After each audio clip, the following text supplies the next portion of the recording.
Right now at 5 o'clock, we've seen flooding, downed trees, mud flow, power outages. That is what we have had across Southern California today. We want to thank you for joining us. I'm Kathy Vara. And I'm Carolyn Johnson. A flash flood warning in effect for L.A., Santa Barbara, and Ventura counties until 6 tonight. Governor Newsom issued a state of emergency across L.A., Orange, Riverside, and San Bernardino counties earlier because of the storm. Here's a look from 6 of our cameras all across the county. More rain expected tonight and tomorrow as well. You can always scan the QR code on your screen to connect directly to the First Alert Radar Network and get the quickest updates sent directly to your phone. We have team coverage across Southern California for you tracking this storm, but we begin with meteorologist Kelly Moody with a look at the current conditions out there. Kelly. Thanks, Carolyn. We're taking a look right now at your current radar where you can see we've kind of gotten a bit of a dry break, which is good news. Still some leftover scattered showers.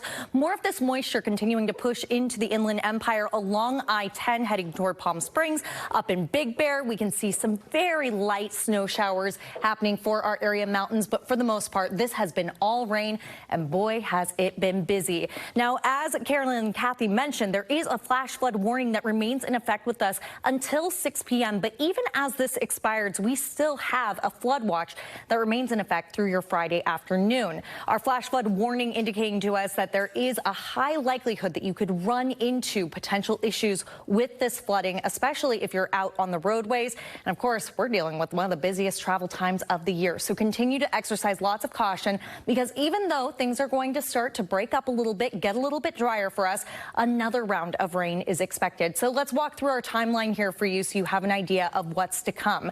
As we continue with our Christmas Eve, we continue to run that higher risk of potential flooding. But looking ahead at your Christmas morning, that's when things are going to continue to stay pretty dry and scattered. We'll see some light showers coming on through with a bigger wave of moisture expected to push on through after that as we head into your Christmas afternoon.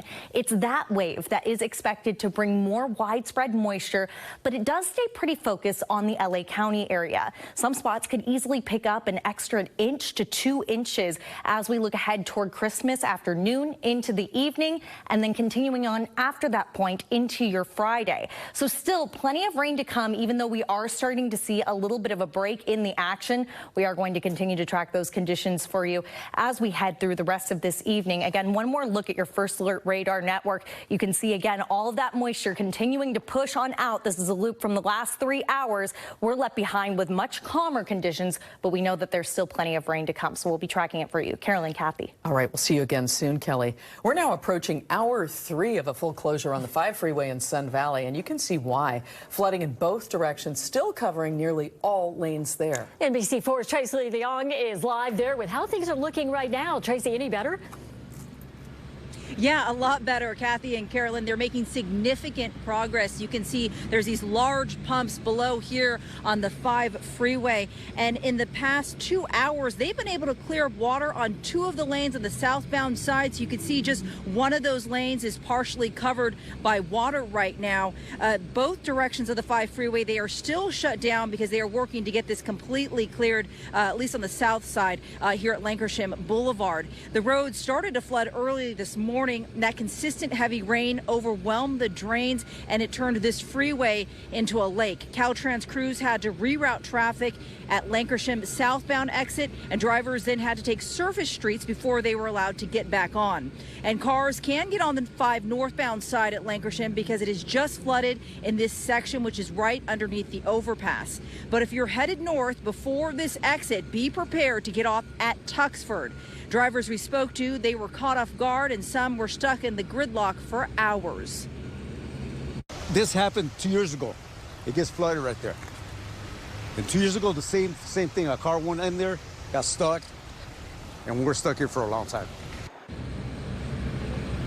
Again, there's no timeline on when the 5 freeway will reopen at this section in Lankershim, but pretty significant progress that we've seen, at least with the southbound side getting cleared. It looks like maybe another hour and the south side should be cleared. But for now, drivers should take alternate routes and plan ahead. Reporting live in Sun Valley, Tracy Leong, NBC4 News. Tracy, thank you. Right now, there are mandatory evacuation orders in Orange County for the Trabuco Creek, Bell, and Hot Springs Canyon communities. NBC4's Hetty Chang is live in Trabuco Canyon now, where there are concerns of mudslides and debris flows. Hetty.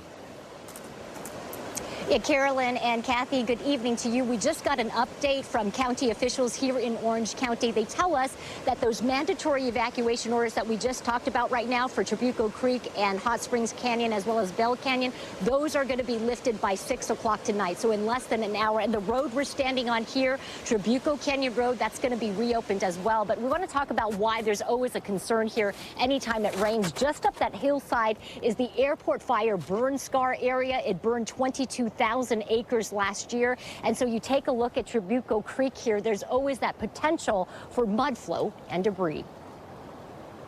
We have keepsakes, always locked up and ready to go. And then we have a whole routine in place as far as where we're going, who goes where. But for the most part, we usually hunker down. Todd Morgan loves living in the Orange County canyons, but he knows when it rains, that comes with a price. So anticipation of the rain. This was done at the last rainfall. So both rooms, but this was the new stuff that we did. We probably did about 150 bags alone yesterday. The Morgans are hosting a dozen family members for Christmas. His area is not ordered to evacuate yet, but if the rain causes the creek along his backyard to overflow into his house, Morgan says his family, we have 31 animals. And all his pets are ready to go. Put the pigs in there, and then we'll load up the cows. So that's basically, this is where we keep all our evacuation stuff for the animals. Dozers from Orange County Public Works are out and about today around the canyon roads. We're clearing out some light mud and debris, small rocks along our canyon roadways, Silverado Canyon, Majeska Canyon, and here in Trabuco Canyon. So we've had crews and equipment staged out here proactively because we knew this was coming with the rainfall. Everyone keeping a close eye on the burn scar area and the hillsides. The county tells us 100 to 200 people live near the Trabuco Creek area. Again, the latest from the county, those mandatory evacuation orders that we talked about here, those are going to be lifted at 6 o'clock in less than an hour. We're live from Trabuco Canyon tonight. Hetty Chang, NBC4 News. Hetty, thank you so much. Right now, look at this flooding and debris flow in San Bernardino County today. This is at Sheep Creek and Phelan Road. CAL FIRE posted the video as a reminder of how quickly debris flows can sweep away cars and cause major damage. Caltrans says both directions of State Route 18 are closed. Heavy debris flows and flooding created a dire situation in Wrightwood today. The Wild Horse Canyon area is under an evacuation order.